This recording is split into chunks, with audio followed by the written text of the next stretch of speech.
व्याप्तमेन चराचरं तत्पदं दर्शितं येन तस्मै श्री गुरुवे नमः। ध्यानमूलं गुरुर्मूर्ति, पूजामूलं गुरुपदं, मंत्रमूलं गुरुर्वाक्यं, मोक्षमूलं गुरुकृपा। सहना भवतु सहनौ भुनक्तु सह वीर्यं करवावहै तेजस्विनावधीतमस्तु मां विद्विषावहै। ओम शांति शांति शांति। श्री सद्गुरु महाराज की अव्यक्त रूप में अनंत श्री विभूषित परमाराध्य गुरुदेव के त्रैलोक पावन पाद पद्मों में कोटि कोटि नमन। गुरुदेव के मस्तिष्क स्वरूप ब्रह्मलीन पूज्यपाद महर्षि संत सेवी परमहंस जी महाराज, हृदय स्वरूप पूज्यपाद ब्रह्मलीन महर्षि साई स्वामी जी महाराज तथा संत मत के वर्तमानाचार्य महर्षि हरनंदन परमहंस जी महाराज के चरणों में कोटि कोटि नमन करते हैं, कोटि कोटि प्रणाम करते हैं। आदरणीय हमारे अध्यक्ष महोदय पोदार साहब, हमारे अनिल भाई, सुनील भाई तथा लाल साहब, सत्संग प्रेमी सज्जनों, माताओं बहनों, सबको नमन है, सबको प्रणाम है।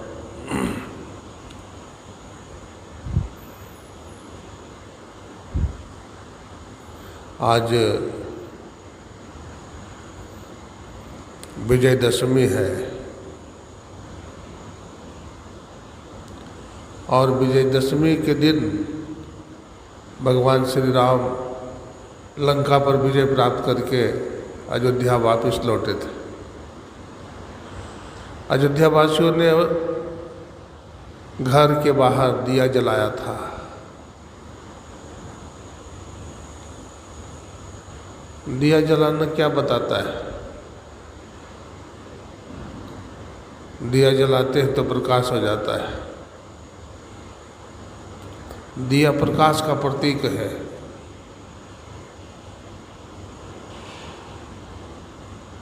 दिया में कितना त्याग है।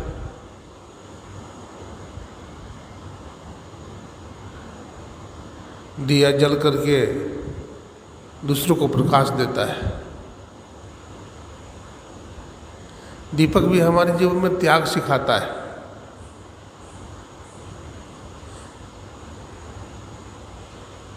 व्यक्ति के जीवन में जैसे जैसे त्याग बढ़ता जाता है वैसे वैसे सुख बढ़ता जाता है, आनंद बढ़ता जाता है। अपने देश में बहुत सारे त्यागी महापुरुष हुए।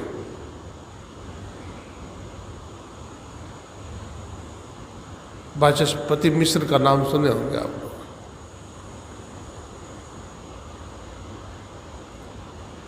वाचस्पति मिश्र बड़े तपस्वी ब्राह्मण थे।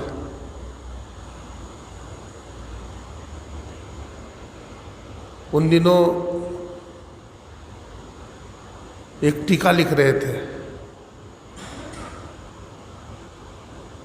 टीका लिखने में इतने व्यस्त थे कि शरीर का होश नहीं था।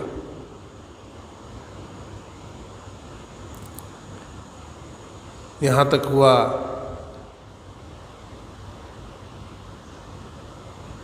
जब उनका विवाह हुआ संपन्न,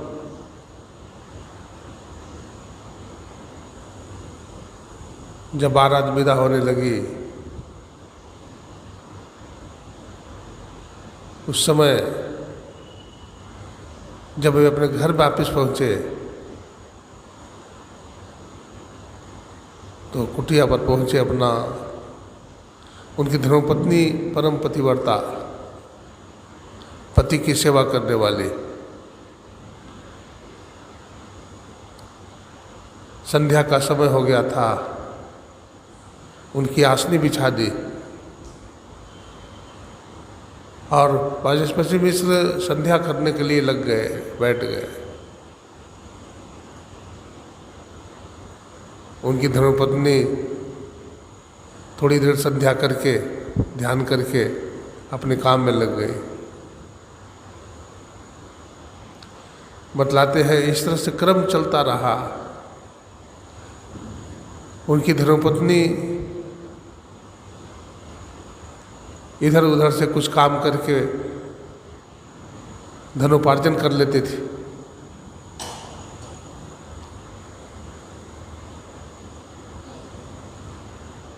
उनके पतिदेव पुस्तक लिखने में व्यस्त रहते थे।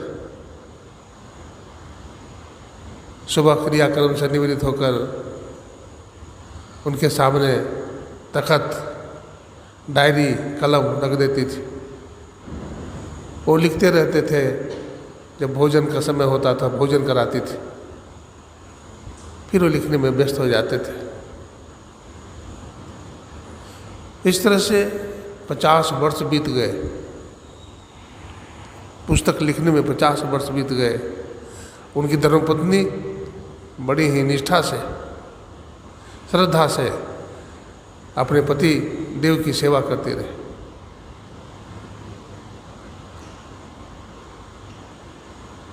एक दिन दिया में तेल घट गया तो दिया में तेल उभर रही थी। तो दिया के ऊपरी भाग में जो जल जाता है ना दिया, तो उसको चुटकी से इस तरह से छुड़ाती है उसको, तो दिया थोड़ा सा बुक से करता है। तो उस रोशनी में सामने में देखते हैं कोई सधवा नारी। ऋषि पूछते हैं वाचस्पति मिश्र, देवी तुम कौन हो? बोला स्वामी क्या मुझे भूल गए? बोला नहीं, बताओ तुम कौन हो? बोला आज से 50 वर्ष पहले हमारे साथ आपका विवाह हुआ था। आप पुस्तक लिखने में व्यस्त थे, मैं आपकी सेवा करते रही, आज मुझे भूल गए आप? बोला नहीं देवी। क्या 50 वर्ष बीत गए? बोला हाँ। बोला इतने दिन तक तुम हमारी सेवा करते रहे? बोला हाँ। हमारे बाल सफ़ेद हो गए, आपके भी बाल सफ़ेद हो गए। वाचस्पति मिश्र की आंख से आंसू आ गए। कहा देवी देवी तूने हमारी बड़ी सेवा किया है। मैंने जो ग्रंथ लिखा है इसमें मैं अपना खून सुखा दिया हूँ, बड़ी मेहनत की है, अपने को बलिदान कर दिया है। तुम्हारा नाम क्या है देवी? स्वामी छोड़िए इन बातों को, आप अपना काम कीजिए, आपके काम में विघ्न न हो। आप जो काम कर रहे हैं बड़ा महान कार्य है, देश दुनिया के लिए ये धरोहर होगा। कहते नहीं देवी तुम्हारा नाम क्या है बताओ? तो कहती है हमारा नाम भामती है। क्या बोलती है? भामती। देवी इस टीका का नाम भामती टीका होगा। ब्रह्मसूत्र के ऊपर जो टीका है उसका नाम है भामती टीका।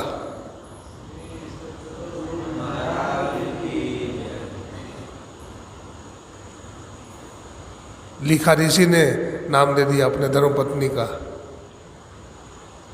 त्याग है, त्यागात् शांति निर्गच्छति, त्याग से शांति मिलती है।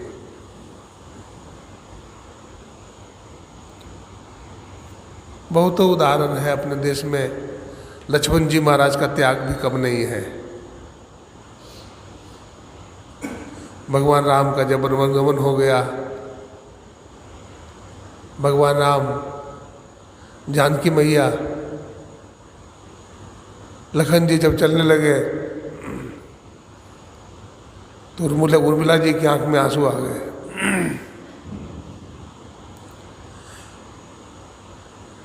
उर्मिला जी नहीं बोल पाई कि हमें भी ले चलिए। अगर उर्मिला जी ऐसा कहती कि हमें ले चलिए तो वो भी जाती, तो विघ्न हो जाता है। लक्ष्मण जी सेवा नहीं कर पाते। बतलाते हैं उर्मिला जी का त्याग जानकी माता से भी विशेष त्याग माना जाता है। 14 वर्ष तक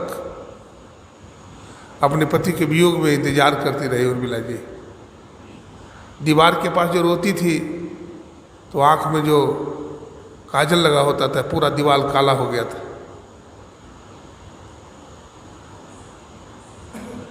हनुमान जी का भी त्याग कितना है। भगवान श्री राम की कैसी सेवा किया हनुमान जी महाराज। अनुमान का अर्थ क्या होता है? हनुमान मारना, मान माने अहंकार को। जो अपने अहंकार को मार लिया वही हनुमान है। बिना अहंकार को मारे हुए सेवा हो ही नहीं सकता।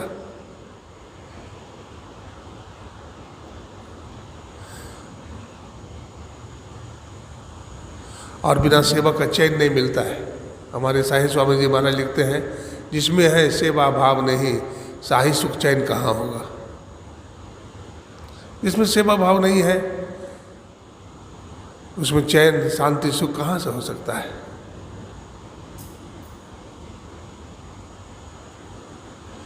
इसलिए हमें भी समाज में है, संसार में है, तो हमें भी सेवा करनी चाहिए।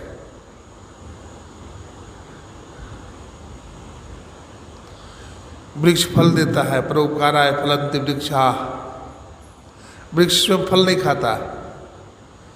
परोपकाराय दुहन्ति गावाः। गौ माता दूध देती है, दूध नहीं पीती है। परोपकाराय वहन्ति नद्याः। नदी बहते रहती है, पानी पीती है, नहीं पीती है। हम लोग स्नान करते हैं, अपने खेत में पानी ले जाते हैं। परोपकार्थमिदं शरीरम। उसी तरह से हम लोगों का जो शरीर है वो भी सेवा के लिए है। गोस्वामी जी लिखते हैं, अभी पाठ में सुन रहे थे, बिन विश्वास भगति नहीं, तही बिन द्रवहि न राम। और राम कृपा बिनु सपने ही, जीव न लही विश्राम। सेवा वही कर सकता है जिसमें विश्वास है।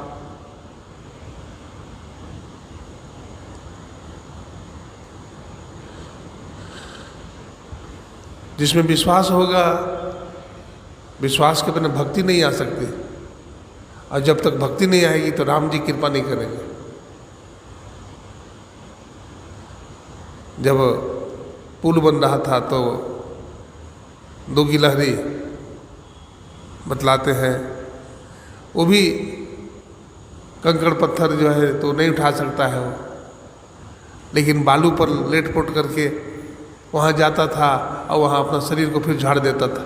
फिर आता था, फिर बालू पर लोट पोट करता था, अपना 2-4 दाने 10 दाने बालू झाड़ आता था। भगवान राम ने उसकी भावना को देखा, गिलहरी को आशीर्वाद दिया भगवान राम ने। देखते हैं गिलहरी के शरीर पर 2 अंगुल का निशान है, भगवान राम ने आशीर्वाद दिया है। सेवा जितना भी हो, निष्काम सेवा करनी चाहिए। बाल गंगाधर तिलक का नाम सुने होंगे। फौजदारी में वकील थे वो, फौजदारी के एडवोकेट थे। तो बहस कर रहे थे कोर्ट में। मामला बड़ा डेंजरस था। कोई निर्दोष व्यक्ति फांसी पर चढ़ जाता, उसको फंसा दिया गया था, निर्दोष आदमी को। ये बहस कर रहे थे। उसी टाइम में कोई दूसरा वकील एक आकर के उनके हाथ में एक टेलीग्राम देता है। उसको पढ़ लेते हैं, अब पढ़ करके मोड़ करके अपने पैकेट में रख लेते हैं। फिर बहस करना शुरू कर देते हैं। बड़ी विलक्षणतापूर्वक बहस देते हैं और वो निर्दोष व्यक्ति की जीत हो जाती है। वो फांसी के फंदा पर नहीं झूल पाता है, बच जाता है। जब वो बहस करके बाहर निकले तो वकील साहब ने आकर कहा कि महाराज आप टेलीग्राम पढ़ लिए? बोला हाँ पढ़ लिया। तो क्या पढ़े? क्या लिखा था? हमारी पत्नी की मृत्यु हो गई है। बोला महाराज आपकी पत्नी की मृत्यु हो गई, इतनी बड़ी दुखद घटना सुनकर के भी आप बहस करते रहे? बोला बहस नहीं करता तो क्या करता, हमारी पत्नी तो मर ही गई थी, एक निर्दोष व्यक्ति फांसी पर चढ़ जाता। ये उनका निष्काम कर्मयोग को बताता है। कर्म कीजिए, कर्तव्य का पालन कीजिए, है ना। झरना बहते रहता है ना। हम अपने जीवन में उदास हो जाते हैं। फूल को कभी उदास देखे हैं? देखें कि फूल उदास हो गया है कभी? फूलों से नित हंसना सीखो, अब भौरों से नित गाना। भौरा हमेशा गुनगुनाते रहता है। और वृक्ष से देखिए झुक जाता है वृक्ष न। नमंती फलिनो वृक्षा नमंती गुणनो जना। जिस वृक्ष में फल होता है झुक जाता है। गुणवान व्यक्ति भी विनम्र होते हैं, वो बड़े सहनशील होते हैं, वो दिखावा नहीं करते। हम कुछ हैं कुछ नहीं दिखाते हैं, वो जैसे हैं अपनी स्थिति में रहते हैं। ये महापुरुष का लक्षण है। और महापुरुष जिस रास्ते से गए हैं वही रास्ता भी है। महाजनों एन गता सपंथा। महापुरुष जिस रास्ते से जाते हैं हम लोगों को उसी रास्ते पर चलना चाहिए।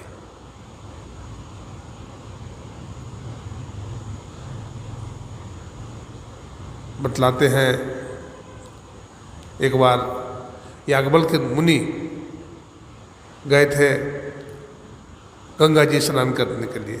कुटिया थी गंगा जी के बगल में, कुटिया थी। तो याज्ञवल्क्य मुनि कुटिया से गए स्नान करने के लिए। पूर्णमासी का दिन था तो बहुत लोग स्नान कर रहे थे। पूर्णमासी के दिन गंगा जी में बड़ी भीड़ थी। गंगा मैया 11 हाथ पीछे हो जाती। लेकिन जब याज्ञवल्क्य मुनि गंगा जी में जाने लगे तो गंगा मैया 11 हाथ ऊपर आ गई। तो लोगों ने शिकायत किया कि महाराज माँ याज्ञवल्क्य मुनि स्नान करने के लिए आए तो आप 11 कदम ऊपर बढ़ गई, और आम आदमी जो स्नान करने के लिए आते 11 कदम आप पीछे हट गई। बोला हाँ, संत स्नान करते हैं तो हमें अपना चरण रज छोड़ जाते हैं, और पापी लोग स्नान करते हैं तो अपना पाप छोड़ जाते हैं। इसलिए संत जब स्नान करते हैं तो मैं 11 कदम ऊपर रह जाती हूँ।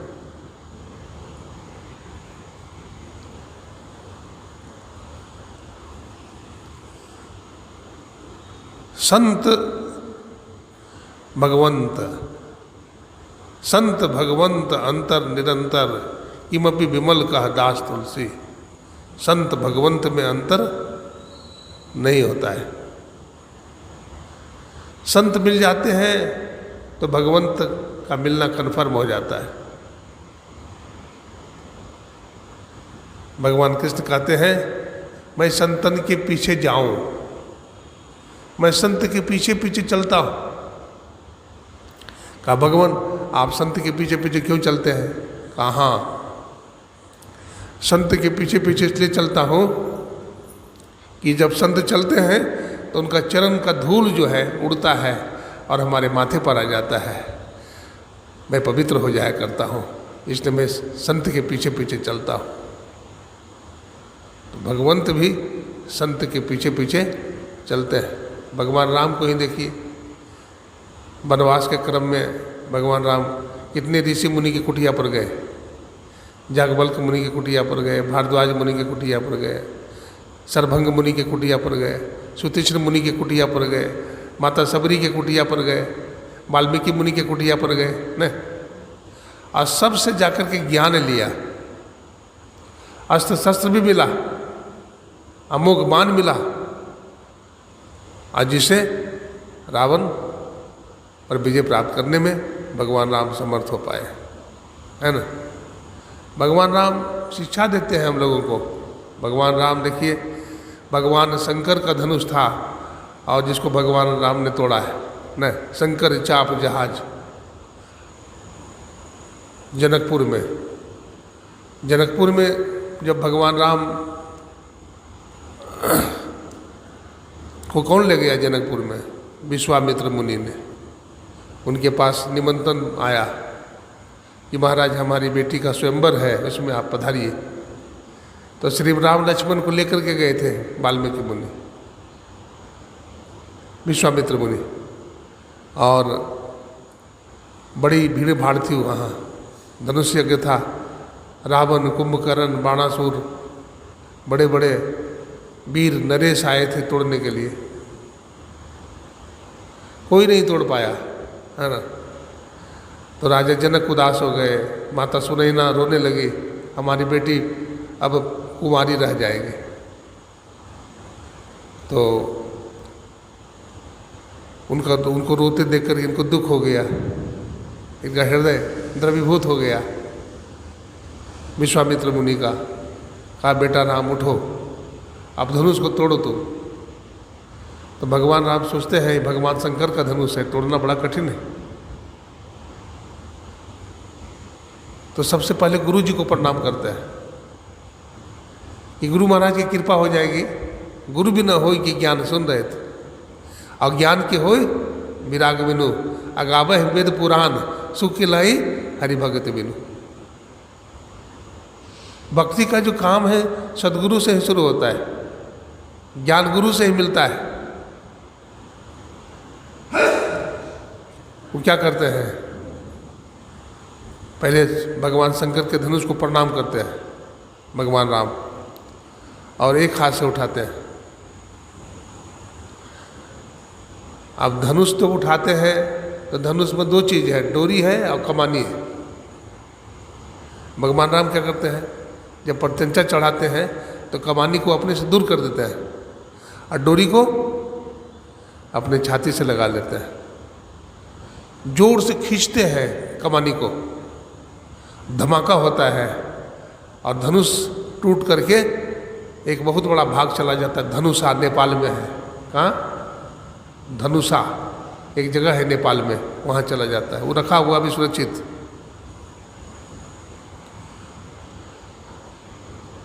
तो भगवान राम ने जब तोड़ना चाहा, कमानी को खींचा, तो कमानी मजबूत है कि डोरी?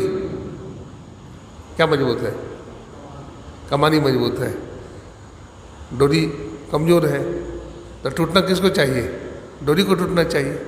तो कमानी ही टूट गई। उल्टा क्यों हो गया? उल्टा इसलिए हुआ कि भगवान राम तोड़ना चाहते थे कमानी को, डोरी को तोड़ना नहीं चाहते थे, क्योंकि डोरी को तो छाती से लगा लिया, हृदय से लगा लिया, नहीं तोड़ना चाहते थे।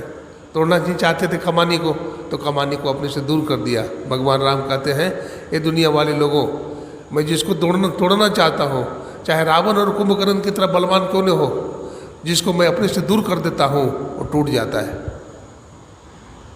इसलिए कमानी टूट गई, रावण का वध कर दिए भगवान। विभीषण शरण में आ गया, शरणागत है, शरण में आ गया। और विभीषण को भगवान राम लंकेश बना दिए, न लंकेश बना दिए। तो प्रभु के शरण में जो चला जाता है, जो भक्ति करता है, एक ईश्वर की आराधना करता है। सुबह के प्रवचन में हम लोग गुरु महाराज की बाणी में सुन रहे थे, एकनिष्ठ भक्ति कीजिए। बहुत सारे देवी देवताओं की उपासना वर्जित है, बहुतों की पूजा करिएगा तो पूजा सही नहीं होगी, सफल नहीं होइएगा, आप भटक जाइएगा, मति भ्रम हो जाएगा। एक की पूजा कीजिएगा तो एक प्रसन्न हो जाएंगे।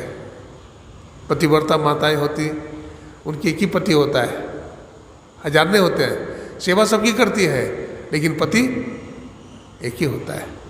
ठीक उसी प्रकार से हमारे देश में भी देवी देवता बहुत हैं, किसी के प्रति घृणा भाव रखना नहीं है, सबका मान देते हैं, लेकिन भक्ति सदगुरु की करते हैं। जो गुरु महाराज हम लोग को बताए हैं, एक सर्वेश्वर पर अचल विश्वास, पूर्ण भरोसा, अपने अंतर में उनकी प्राप्ति का दृढ़ निश्चय रखना, सद्गुरु की निष्कपट सेवा, सत्संग और दृढ़ ध्यानाभ्यास, इन पांचों को मोक्ष का कारण समझना चाहिए। ये बात है। तो धन और संपत्ति हम खोजते हैं, शांति और सुख खोजते हैं, लेकिन कहाँ है?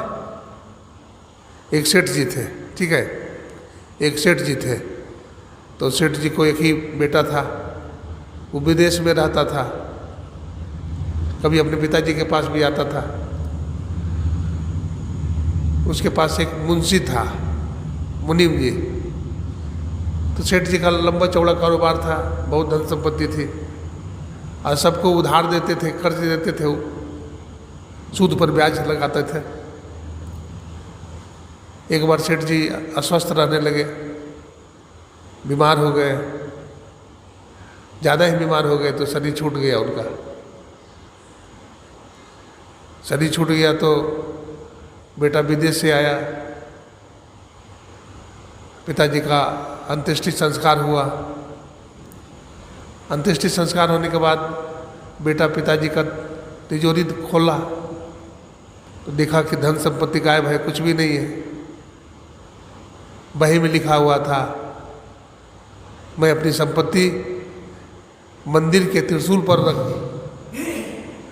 पर रख दिया हूँ। अब समझ में नहीं आती बात, बेटा परेशान है, तो मुनीम जी के पास गया। मुनीम जी से कहा, मुनीम जी, हमारे पिताजी तो बहुत बड़े सेठ थे, उनके पास बहुत पैसा था, पैसा सब क्या हुआ? पैसा तो एक भी नहीं मिला। तो मुनीम जी कहते, मैं मुझे मालूम है पैसा कहाँ रखे हैं सेठ जी, अमुक तारीख आने दो, अमुक तिथि आने दो, महीना आने दो, है ना, हम पैसा निकाल देंगे। बोला ठीक है। अमुक महीना आया, अमुक तारीख आया, अमुक तिथि आया, और मुनीम जी ने 2-4 फावड़ा मंगवाया, मजदूर मंगवाया, बोले यहाँ खोदो। जहाँ त्रिशूल का छाया पड़ता था, बोला यहाँ पर खोदो। उसको खोदा गया, तो खोदा गया तो 10 घड़े हीरा के असरफी मिला, उसमें हीरा का असरफी 10 घड़ा में। देखिए संपत्ति कहाँ है? त्रिशूल के नोक पर है। तो त्रिशूल का नोक कहाँ है ना? त्रिशूल में देखते हैं भगवान शंकर का त्रिशूल है, तब त्रिशूल में 3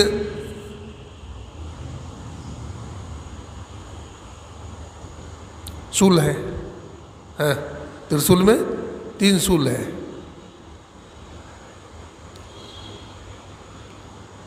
इड़ा, पिंगला और सुषुम्ना।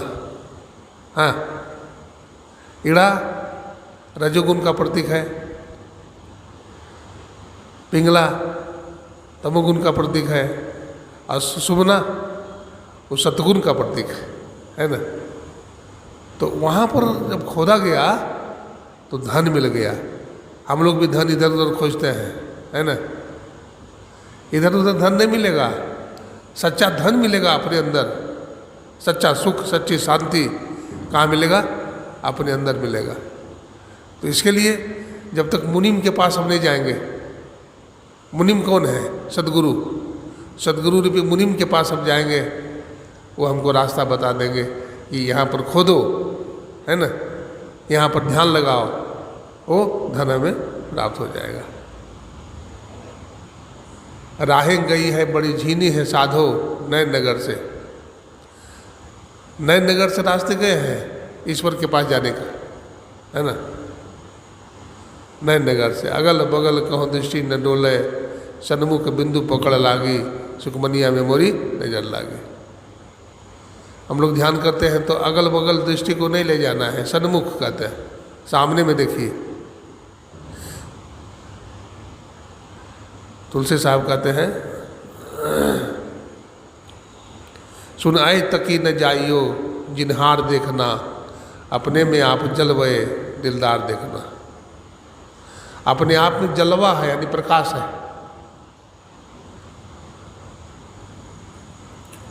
पुतली में तिल है, तिल में भरा राजकुल का कुल। पुतली जो है ना, आँख की पुतली, इसमें तिल है, इसमें रहस्य भरा हुआ है, परमात्मा को पाने का राज है भरा हुआ। इस प्रदेश से आके जरा पार देखना, जरा इस प्रदेश में आओ तो, है ना, इस प्रदेश में जरा आकर के देखो क्या है यहाँ। गुरु नानक साहब कहते लख लख आकाशा लख लख पाताला।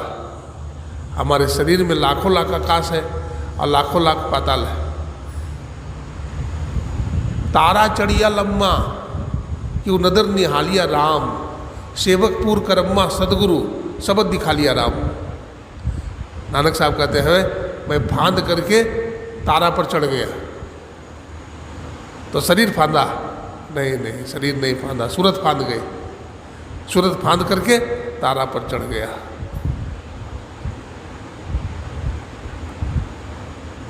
यही सूरत का कमाल है।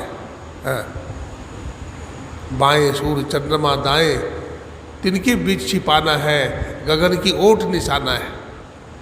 गगन मने आकाश, है ना। धनुष बाण चलाने वाला क्या करता है? बाण को रखता है धनुष पर और डोरी को खींचता है ना।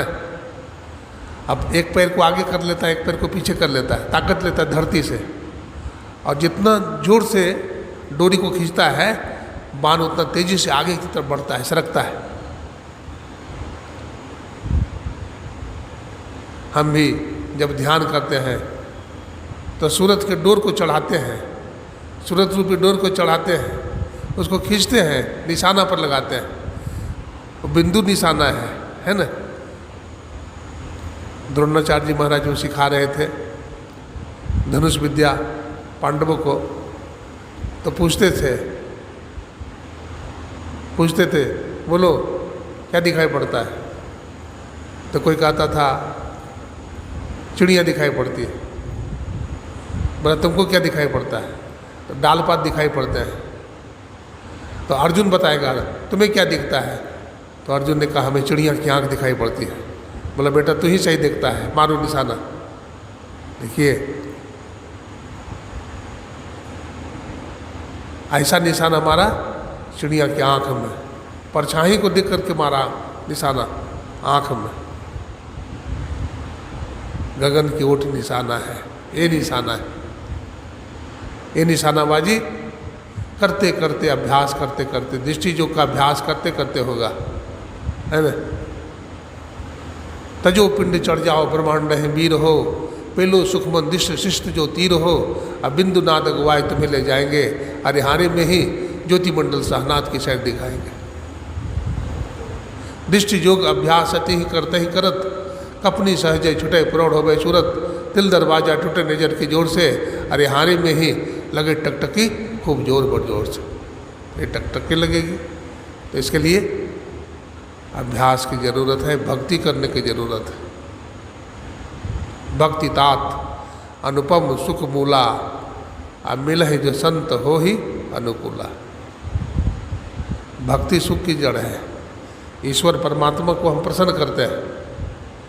ईश्वर हमसे धन मांगता है नहीं, ईश्वर हमसे मकान मांगता है, क्या मांगता है? कुछ मांगता है? कुछ नहीं मांगता है। ईश्वर से हम प्रेम करें। हम लोग स्तुति करते हैं तो ईश्वर का स्तुति बनी क्या होता है? गुणगान करते हैं, ईश्वर का गुणगान करते हैं। सबसे पहले ईश स्तुति करते हैं। सब क्षेत्र क्षर अपरा परा पर और अक्षर पार में, निर्गुण सगुण के पार में, सत असत के पार में। तो परमात्मा के स्वरूप को हम एक तरह से दिग्दर्शन करते हैं कि परमात्मा में ऐसी शक्ति है कि सर्वव्यापी है। परमात्मा एक देशी नहीं है, सर्वव्यापी है। तो ऐसा स्तुति करने से परमात्मा को खुशी होती है। परमात्मा को खुशी नहीं भी होती है क्योंकि परमात्मा को न तो खुशी है न तो दुख है। वो तो तटस्थ न्यूट्रल खड़े हैं। सिनेमा देखते हैं, सिनेमा में प्रोजेक्टर होता है, पर्दा नेट एंड क्लीन है, लेकिन प्रोजेक्टर का कमाल है न, फोकस मारता है। पर्दा पर कुछ नहीं है, पर्दा सादा है। ठीक उसी तरह से ईश्वर तो खड़े हैं, हमारा कर्म से ही सुख और दुख मिलता है ना। हम अच्छा कर्म करते हैं तो अच्छा फल मिलता है, बुरा कर्म करते हैं तो बुरा फल मिल जाता है। हमारा वेदांत दर्शन ऐसा ही मानता है, उत्तर मीमांसक ऐसा ही मानते हैं। प्रारब्ध बोलते हैं, क्या बोलते हैं? अवश्य में भोक्तव्यम कृतम कर्म फलम शुभाशुभम। कर्म के फल को अवश्य भोगना पड़ेगा, है ना। इसलिए कर्म बड़ी सावधानी के साथ करना चाहिए। कर्म में थोड़ा सा उलट पुलट हो जाएगा तो दुख हो जाता है। एक सेठ जी थे, जा रहे थे कारखाना, ठीक है, कारखाना जा रहे थे। कारखाना में बहुत बड़ा है, बहुत सारे लेबर लगे हुए हैं, काम चल रहा है। सेठ जी सुबह सुबह वहाँ चले जाते हैं। अब सेठ जी को सुबह सुबह चाय पीने की आदत है, चाय नाश्ता चाहिए। अब संजोग से चाबी ही भूल गए, फैक्ट्री का चाबी ही भूल गए। अब देखिए फिर लौट करके जाना पड़ा, गाड़ी लेकर के चाबी लेकर के आना पड़ा। तो कर्म में थोड़ा सा चूक हो जाने के बाद कितना प्रॉब्लम आ जाता है, समस्या आ जाती है। कर्म भी हम उसी तरह से ठीक से करें, कर्मयोग में हम कुशल हों, है ना। कर्म हम निष्कामता पूर्वक करें, कर्म हम मनोबल से करें। जब तक हमें सफलता नहीं मिल जाए तब तक कर्म में ढिलाई न करें।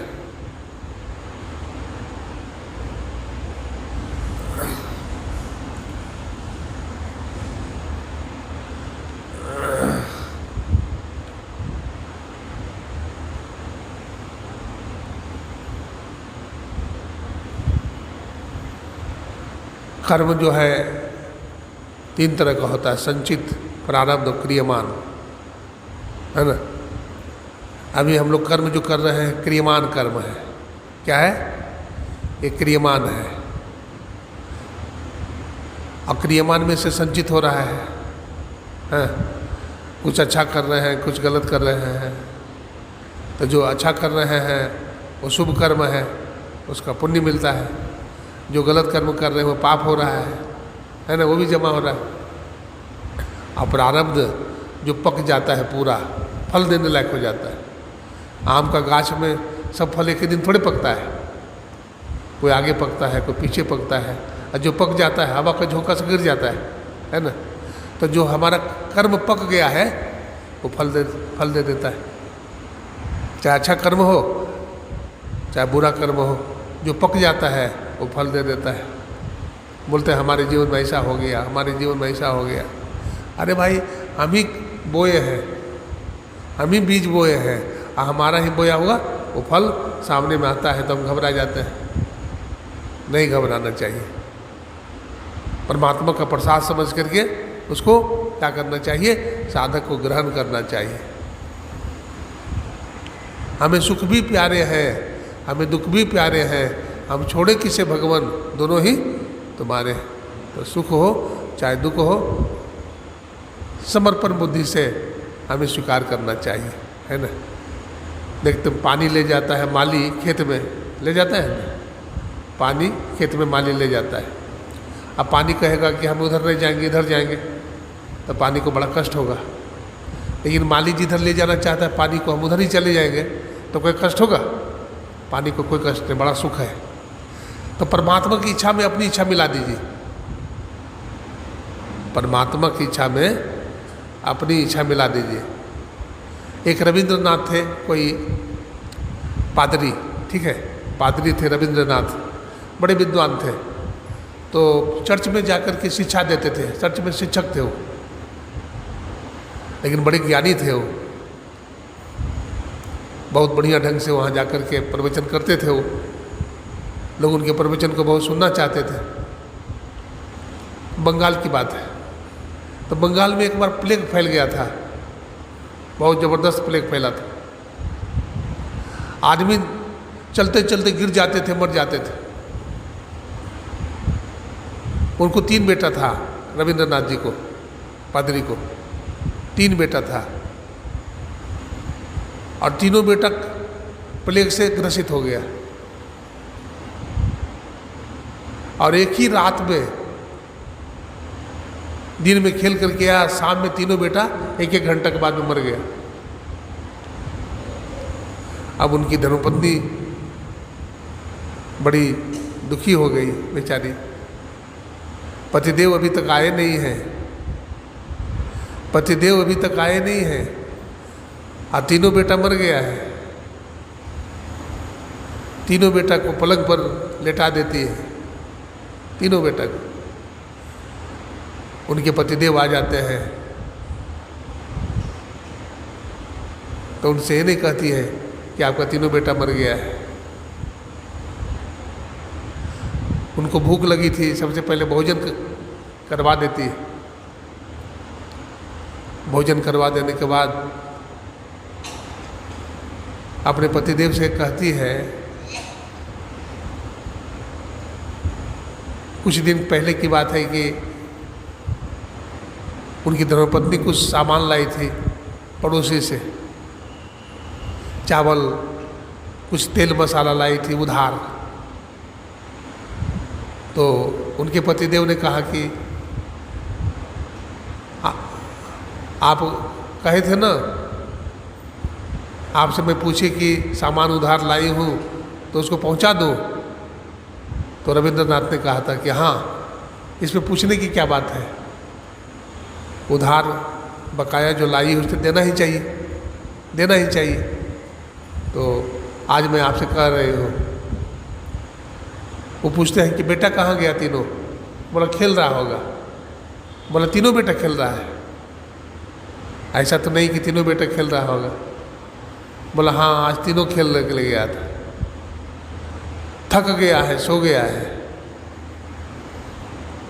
बोला कहाँ सो गया, दिखाओ तो कमरा खोलती है, पलंग पर तीनों बेटा मरा पड़ा है। चादर हटाती है तो ये दृश्य देख करके रविंद्रनाथ जो है रोने लगते हैं। जब रोने लगते हैं तो कहते हैं, स्वामी आपने ही तो कहा था ना कि जिससे उधार लाई हो उसको वापस कर दो। तो परमात्मा को उधार था, परमात्मा का था, परमात्मा ले लिए, तो रोने की क्या बात है। चुप हो गए। धर्मपत्नी की बात सुन करके रविंद्रनाथ को ज्ञान था, चुप हो गए। ज्ञानी भोगे ज्ञान से, अब मूर्ख भोगे रोए।